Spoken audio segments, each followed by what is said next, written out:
Hai semua, Shalom, salam sejahtera bagi kita semua. Assalamualaikum warahmatullahi wabarakatuh.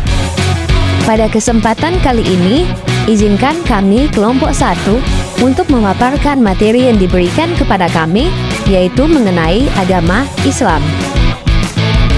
Sebelum kita lanjut ke materi, izinkan kami untuk memperkenalkan diri dulu ya. Anggota kelompok kami terdiri dari 7 orang, di antaranya ada Christian Onsu, Canesa Ponto, Gladys Maswara, Nada Jesia Kamalonggehe, Novini Meheda, Rafe Polii, dan Tiara Damar. Oke, tanpa berlama-lama lagi, mari kita masuk di materi pertama.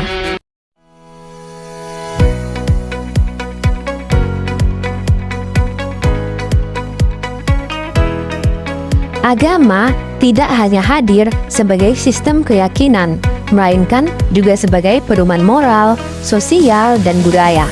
Ia juga memiliki bentuk-bentuk religi yang sangat beragam, doktrin yang mengarahkan perilaku, keterhubungan dengan adat sebagai identitas budaya, serta sejarah kelahirannya yang berakar pada kebutuhan terdalam manusia. Maka dari itu, mempelajari agama tidak hanya penting untuk memahami nilai-nilai spiritual saja, tapi juga untuk melihat bagaimana agama berperan dalam membentuk kehidupan manusia secara menyeluruh.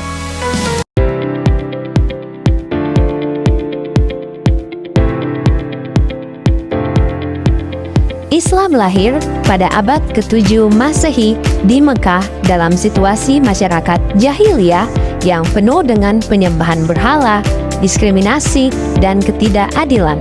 Nah, pada tahun 610 Masehi, Nabi Muhammad menerima wahyu pertama di Gua Hira yang menjadi awal lahirnya Islam sebagai agama wahyu.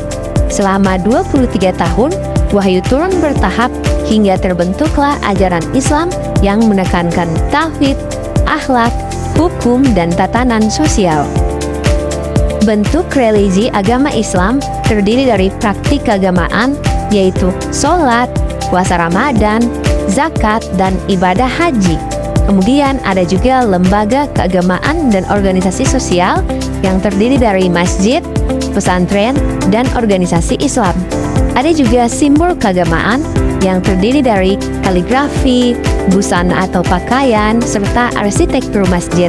Dan terakhir, dilihat dari perilaku dan etika sosial, yaitu kejujuran, keadilan, dan kepedulian. Ajaran atau doktrin dalam Islam, yaitu yang pertama ada akidah yang merupakan fondasi keyakinan seorang muslim yang terwujud dalam rukun iman, diantaranya iman kepada Allah, malaikat, kitab-kitab, rasul, hari akhir, serta kata dan qadar. Yang kedua ialah syariat, yang adalah aturan Allah yang mengatur ibadah, muamalah, serta hukum pidana. Tujuannya adalah untuk menghadirkan kemaslahatan dan keadilan. Ajaran atau doktrin dalam Islam yang ketiga yaitu akhlak, yang adalah puncak dari ajaran Islam, berupa perilaku mulia yang lahir dari iman dan syariat. Akhlak ini mencakup sikap terhadap Allah, terhadap sesama manusia, dan terhadap lingkungan. Hubungan Islam dan adat. Islam masuk ke Nusantara dengan cara berdialog, bukan menghapus adat yang ada.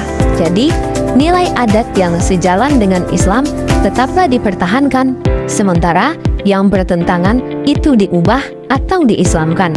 Maka dari itu, Islam dan adat saling memengaruhi dan membentuk budaya khas masyarakat. Dalam praktik kita sehari-hari, tradisi seperti pernikahan, kelahiran, dan juga kematian tetaplah dijalankan, tetapi diberi ruh Islami melalui proses akad, doa, dan bacaan Al-Quran.